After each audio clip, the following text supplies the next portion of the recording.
Hello, and welcome to Bedtime Stories with Mozart. This is a podcast designed to help young ones fall asleep. As a group of youth musicians, we are passionate about exposing others to classical music. Each episode, we will read a bedtime story, followed by a short excerpt of a calming selection of classical music. So sit back, relax, and enjoy. Today, I'll be reading The Book on the Top Shelf.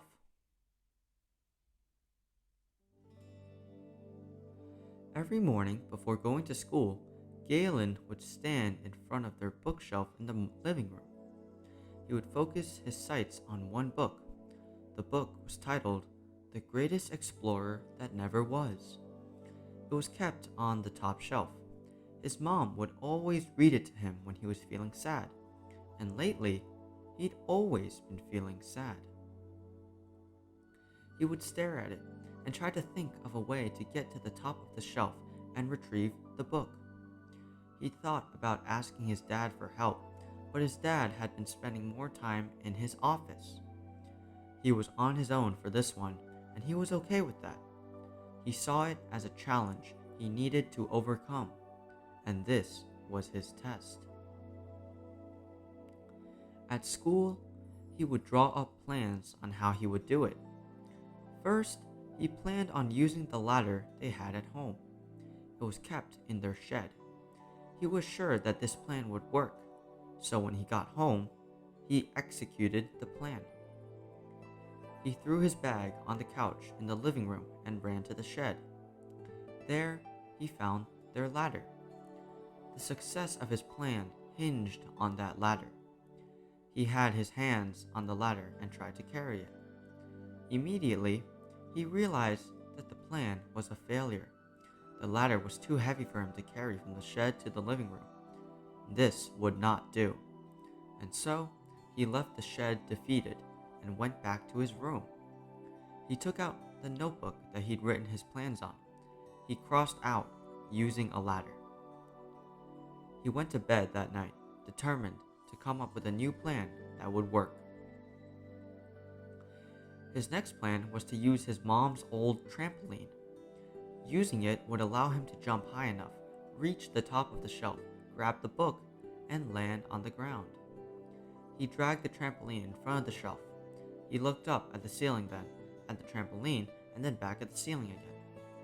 He did this about 4 or 5 times before deciding that this plan, like the one before, would not work. He was worried that he would jump too high and go through their ceiling. And so, it was back to the drawing board again. Galen started coming with other plans as the day went on. Some of his plans were stacking up chairs to use as a makeshift ladder, making a grappling hook to pull the book out, and taping the ends of a mop and a broom and use it to nudge the book out of the shelf. But these plans didn't seem to work. After the unsuccessful mop and broom plan, he stayed up late that night, making a new plan. He eventually hatched a new plan for the next day, and he felt good about this one. He had a feeling in his gut that it would work. Galen decided to execute his new plan early in the morning. It was Saturday, so he had all the time in the world. His new plan, which had a higher success rate than the others, was to scale the shelf until he got to the top where he could just take the book. He didn't think scaling the shelf would be difficult. He'd just have to hold on to the sides a little tighter so that he wouldn't fall off. When he got to the book, scaling down would be a challenge, so he decided that he would just jump. He needed a soft landing spot. He ran to the guest bedroom and took out the mattress. He ran up to his room and got his mattress as well, just to be sure. He placed it in front of the shelf, and finally, he was ready. He took a deep breath and began scaling the bookshelf. It wasn't the easiest climb he expected. It was hard holding on to the edges with his hands and the tip of his toes. Both his hands and toes began to hurt. He was about to let go, which signaled the end of his plan. He closed his eyes as he began slowly to let go, and before he could let go, someone grabbed him and raised him up. He felt his body moving upwards, and he opened his eyes and was now face to face with the book he so desperately wanted. He grabbed the book and held onto it tightly. He crossed his arms and pinned the book on his chest, and then he was slowly brought down to the ground. Curious to see who his ally that helped him overcome this challenge was, Galen turned around, and he was surprised to see that it was his dad. He stood there silent. His dad ruffled his hair and then made his way to his office. He followed his dad to his office. His dad's office was a room across the kitchen. Galen stood by the door. His dad hadn't closed it all the way, so there was a slight opening. He'd never been to his dad's office before. He never really felt close to his dad. He always remembered him spending time in his office while his mom would spend time with him. But now his mom was gone. Part of him knew that his dad was sad. He knew this because he was sad too. Sometimes he would cry in bed because he missed his mom so much. He knew that his dad missed her too.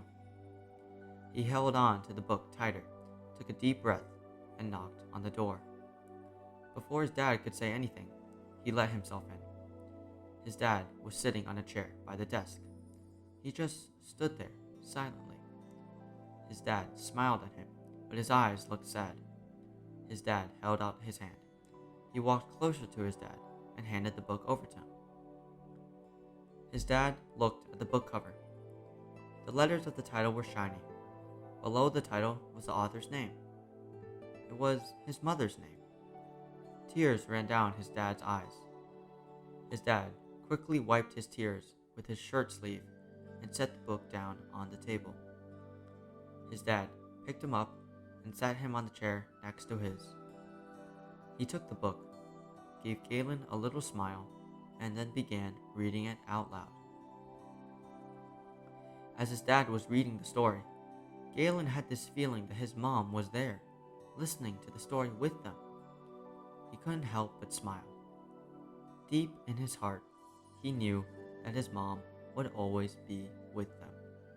The end.